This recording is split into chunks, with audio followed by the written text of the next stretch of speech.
Je sais ce que vous vous dites présentement, Steve. Il y a navet et navet. Et que tirer sur l'ambulance, c'est pas gentil.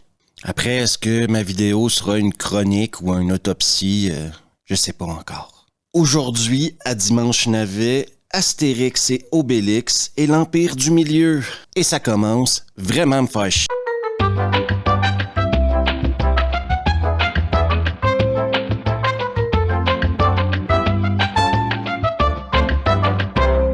Déjà, un petit avertissement avant de commencer.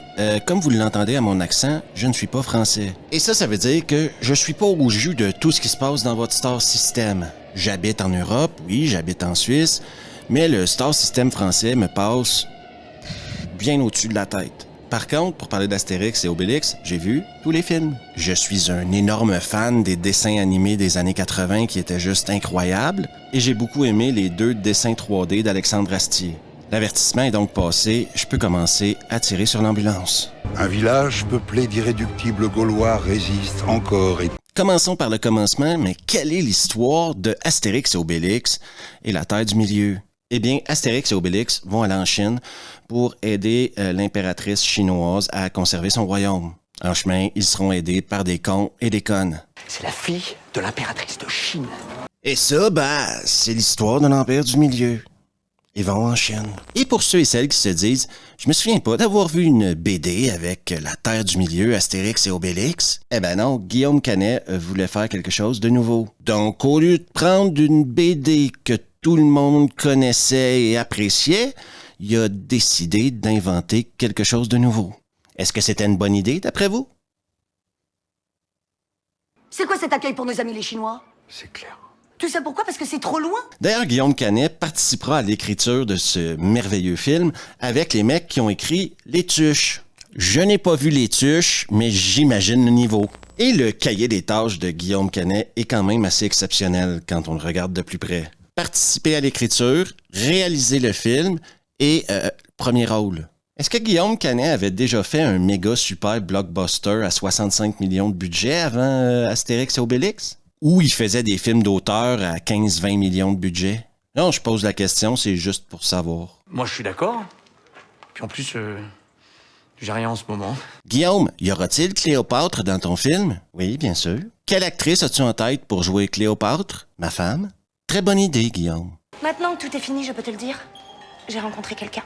Transition exceptionnelle maintenant pour vous parler du casting de l'Empire du Milieu. Donc, le casting, tout d'abord Guillaume Canet en Astérix et Gilles Lelouch en Obélix. Guillaume Canet, sans aucune surprise, offre une des pires performances de sa vie en Astérix, mais Gilles Lelouch réussit quelque chose d'exceptionnel. Sa performance en tant qu'Obélix t'amène dans un coin sombre où tu commences à t'ennuyer de Gérard Depardieu. Tu seras mon témoin. merci. Merci, j'ai jamais été témoin de rien. Ensuite, on a Marion Cotillard en Cléopâtre, Vincent Cassel en César, José Garcia en Biopics. Non, mais c'est bien de donner du boulot à des acteurs qui commencent, qui ont besoin d'une chance pour percer. Et je reviendrai sur le cas de José Garcia plus tard. La mobile conquête! Et personne ne me connaît! Hélas. Quant à eux, Ramzy, Jonathan Cohen et Manu Payet sont là pour être drôles. Est-ce qu'ils sont drôles? Ça, c'est une question à laquelle je vais essayer de répondre plus tard aussi. C'est bon, à décapiter, je sais, vous êtes le monsieur qui adore décapiter les gens. Toi aussi, le marchand! On a des caméos de petits rôles d'Aurel San, de M, de McFly et Carlito et de Zlatan Ibrahimovic. Parce que des caméos, c'est drôle, vous comprenez? Tu sais, lui, je le connais, et là, je le vois dans un film, mais d'habitude, il fait pas de film. Vous voyez à quel point c'est drôle? Acheter par la mer. Oh, la flemme, c'est trop loin. Angèle en Falbala. Ben oui, pour jouer Falbala, ça prend une belle femme. Donc, je dirais que oui, le casting d'Angèle est réussi. C'est vrai ce qu'on raconte. Toi et Tatane. Et Pierre Richard en Panoramix. Pierre Richard en Panoramix, c'est incompréhensible. Parce que d'habitude, dans les BD, Panoramix est le seul être intelligent du village. Apparemment, les mecs avaient pas vraiment lu les BD d'Astérix parce que Panoramix est con comme ses pieds dans ce film-là. Je sais pas, je m'enfonce. Mais comment ça, tu t'enfonces? Mais ça doit être les sables mouvants. Le casting de ce film-là est fait pour ratisser large, pour faire plaisir à tout le monde et à toutes les couches de la société. Tous les films Astérix, de toute façon, ont des castings avec plein de stars, avec tous les gens connus en France, je pense. Après, quand ils sont bien dirigés, ça marche, hein? Quand ils sont moins bien dirigés, eh bien, ça marche un peu moins, comme dans le cas de José Garcia, qui offre une performance que je comprends pas. Est-ce qu'il est drôle parce qu'il dit ou est-ce qu'il est drôle parce qu'il a un accent? Et est-ce que l'accent est supposé d'être quelque chose de drôle? Est-ce que juste l'accent fait en sorte que c'est drôle? Zar, je me régale, hein. Je note tout tel quel, je touche à rien. Mais bon, après, il y a des raisons pourquoi je fais très peu de comédie sur la chaîne, parce que ce qui est drôle pour moi, ce qui est drôle pour vous, l'humour, c'est subjectif. Et en plus, je vous dirais que l'humour, c'est également culturel. Oui, ce qui est drôle en France n'est pas toujours drôle au Québec, et ce qui est drôle au Québec n'est pas toujours drôle en Belgique, malgré que les Belges héritent tout. Mais une blague, partout dans le monde, a la même base, une mise en scène et une chute. Et c'est à ce moment-là que je vous donne un exemple de blague. Voici la mise en scène. Quelle est la première cause du cancer du pénis? Vous voyez, je vous pose une question. Ça, c'est la mise en scène. Donc, quelle est la première cause du cancer du pénis? Le rouge à lèvres. Parce que ça implique que certains mecs se font tellement sucer par des filles avec du rouge à lèvres qu'ils chopent le cancer. Dans Astérix et Obélix, on essaye vraiment d'être drôle. Et il y a une fois où ça réussit dans le film. Il y a une blague de drôle dans tout ce film-là. C'est Jonathan Cohen qui met une claque à un vieux Chinois. Et celle-là, tu l'as vu venir?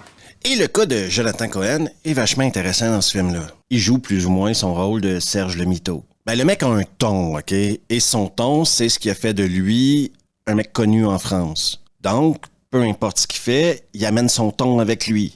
Est-ce que son ton était juste pour Astérix et Obélix? Eh oui. La vie est tellement pleine de surprises. Et malheureusement, c'est pas que le mec est mauvais en tant que tel, c'est que je crois qu'il a pas été dirigé. Une chose est certaine, il a clairement pas l'air d'un mec qui a lu le script et qui dit ce qui est écrit dans le script. Toutes les scènes où il y a Jonathan Cohen, on dirait que c'est des scènes d'improvisation. Guillaume Canet a dû faire 5-6 prises et a décidé de garder la meilleure. Ce qui aurait été une bonne idée, OK? Et je dis ça, je dis rien, hein? Je suis personne pour juger de ça. Mais admettons que tu as écrit un scénario, eh ben, c'est toujours une bonne idée de suivre ton scénario. Oui, tu as engagé Jonathan Cohen qui arrive avec son ton. Mais si tu changes le scénario pour qu'il fasse des blagues à la Serge le Mito, eh ben ça marche pas, quoi. Les sandales sont pour vous, c'est cadeau, je les retirerai de sa paye, ben oui. Et c'est malheureusement pas le seul cas d'improvisation qu'il y a dans ce film-là. À chaque fois que Ramzy est à l'écran, c'est clairement de l'impro également. Ramzy est quand même assez respecté dans le milieu de l'humour, donc j'imagine que Guillaume Canet avait pas envie de se prendre la tête avec lui en lui disant ce qu'on a écrit c'est drôle, et l'autre mec arrivait et a dû dire non mais c'est bon, je m'en occupe. T'inquiète pas, je vais rendre ça drôle. Malheureusement, non, c'est pas bon. Qu'est-ce qui s'est passé? Vous avez reçu un coup de pied dans la tête. Ah, voilà. Ah, bah. Et je peux pas blâmer les acteurs pour ça. Non, tu peux juste blâmer le réalisateur de pas avoir suivi son scénario et d'avoir poussé l'improvisation. Et l'improvisation, bien que ce soit super marrant dans un bar où il y a 200 personnes, quand tu fais un film au budget de 65 millions, eh ben l'improvisation, ça te fait vite chier, quoi. Elle est sournoise, elle est comme un petit poisson. Va la chercher dans tout le royaume! Oubliez pas non plus qu'au montage, on a choisi les meilleures performances. Et parlant du montage, il y a un truc de montage hyper paresseux dans ce film-là qui nous permet de nous téléporter en tant que spectateur entre la Gaule, la Chine ou peu importe. Une bonne vieille narration sur de l'animation. Et voilà nos amis partis à grande vitesse vers le sud. Pourquoi vivre des aventures entre le point A et le point B quand on peut narrer qu'ils sont arrivés au point B? Ça, c'est un mauvais choix de montage aussi. Ou si c'était dans le scénario, c'est un très mauvais choix. C'est paresseux et c'est pas bon. Par son immense armée et Rikiki ont pris la route de la soie et... Un truc qui a fait scandale, si je me souviens quand le film est sorti, c'est que ce film-là, en partie, a été financé par le CNC. Et voici mon opinion là-dessus. Ça, c'est votre pognon. Ça, c'est le CNC, le Centre national du cinéma et de l'image animée. Une branche du ministère de la Culture qui sert à subventionner le cinéma français. Ils prennent donc votre pognon et le redistribuent à des producteurs de films afin que ces producteurs de films-là fassent des films 100% français, avec des acteurs français, écrits par des Français, réalisés par des Français. Je pense que vous comprenez ce que je veux dire. Et ce concept-là de l'État qui subventionne le cinéma ou la culture existe partout dans le monde. Au Canada, en Belgique, en Espagne, dans les pays scandinaves, peu importe où que tu sois dans le monde, si tu payes des impôts, il y a une infime partie de ton salaire qui part dans les poches du ministère de la Culture. Et s'il y a une chose qui réunit la gauche et la droite partout dans le monde, c'est de détester l'idée que l'argent de nos impôts aille à des mecs qui font des films. Oui, parce qu'à gauche, on va toujours dire que c'est du pognon qui pourrait être utilisé à meilleur escient. Et les gens de droite vont dire que le gouvernement n'est pas supposé de subventionner des entreprises privées. Et partout dans le monde, la gauche et la droite ont tous les deux raison. Malheureusement, l'industrie du cinéma est dominée par Hollywood. Et Hollywood viendra pas faire un film français pour les Français, ni un film belge pour les Belges, et ni un film canadien pour les Canadiens. Donc on est dans une impasse. Personnellement, le truc qui m'énerve le plus, c'est que ce soit des fonctionnaires qui prennent des décisions artistiques. J'ai de la difficulté à comprendre comment un fonctionnaire peut apprécier un scénario plus qu'un autre. Quelles sont les qualifications du fonctionnaire pour choisir à qui il donne du pognon? Ou s'agit-il simplement de réseautage? Donc on donne toujours du pognon aux mêmes personnes pour qu'ils fassent toujours plus ou moins les mêmes films de merde. Mais de toute façon, c'est un système avec lequel on est coincé. Oui, parce que la plupart des films perdent du pognon. Et les entreprises privées, ils veulent pas perdre de pognon. Par contre, ça les dérange vraiment pas de perdre le pognon des autres. Sur ce, revenons à Astérix et Obélix. 2023 oblige, ça va nous prendre des blagues de l'époque, s'il vous plaît. Quelque chose sur le végétarisme, peut-être?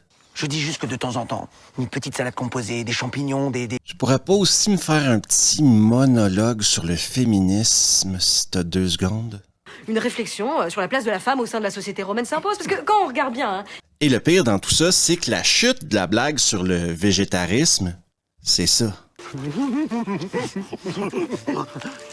Et je vais être clair, le problème c'est pas qu'ils fassent des blagues sur ces sujets-là, le problème c'est que c'est pas drôle. Et le malaise continue quand on fait des blagues sur les Chinois et la culture chinoise. Comme par exemple dans la boutique de Ramsey. Vous verrez que c'est drôle parce que les Chinois, quand ils viennent en France, ils vont tous faire du shopping dans les magasins de luxe. Et ça c'est drôle parce que si t'amènes le luxe aux Chinois en Chine, ben ils vont faire du shopping en Chine de produits de luxe français.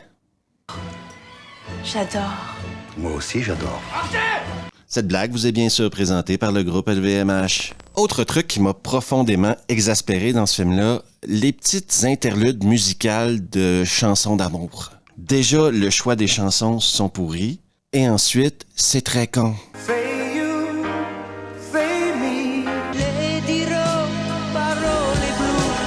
Faire la blague 2 fois, c'était pas assez. Fallait également faire la blague avec un Chinois blond. Oui, parce que dans le film, voyez-vous, il y a un genre de triangle amoureux entre le personnage de Jonathan Cohen, Astérix, et la princesse chinoise. Ils sont tous les deux amoureux d'elle. Mais elle va tomber en amour avec un Chinois blond. Et le fait qu'il soit blond, eh ben, c'est supposé d'être drôle aussi. Ensuite, comme il s'agit d'un film ici qui se passe en Chine, on pourrait s'imaginer qu'on aurait le droit à des bastons. Bof. On a le droit à du jeu de câble tout pourri, ça c'est certain. Je vais vous montrer comment on se bagarre en Chine. Après, on a décidé qu'Astérix aurait de la potion magique tout le long du film, et comme Obélix est tombé dedans, ben on sait déjà comment les bastons vont se terminer. Oui, parce que si tu crées pas de suspense en enlevant aux Gaulois la potion magique, t'enlèves le suspense de tous les bastons. Coucou Jules! C'est nous! Mais je vous ai parlé du jeu de cartes pourri ou...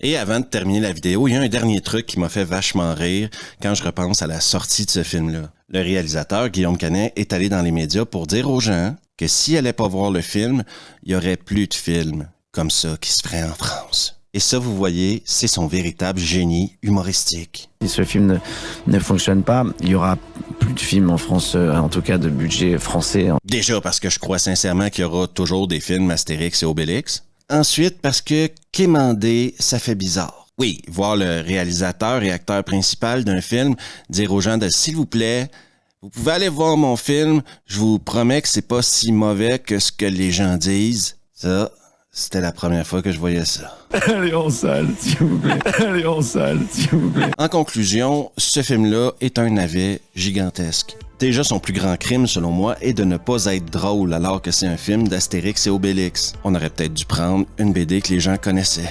Mais plus profondément que ça, je m'interroge sur le public qui était visé. Oui, parce que si tu vises un public pour enfants, d'habitude, tu vas mettre beaucoup plus d'humour physique, on va dire. Des mecs qui se prennent des coups dans les burnes, des mecs qui tombent sur le cul. Ça, les gamins, ils aiment beaucoup ça. Le choix des acteurs dans ce film-là, ce ne sont pas des comédiens physiques. Non, c'est des mecs qui font du blabla et leur blabla est drôle, quand il est drôle. Donc, j'ai de la difficulté à croire que c'était drôle pour les gamins, ce film-là. Je l'ai pas vu avec des gamins, mais les gamins que je connais, c'est pas des cons. Donc, j'imagine qu'ils trouveraient pas ça très drôle.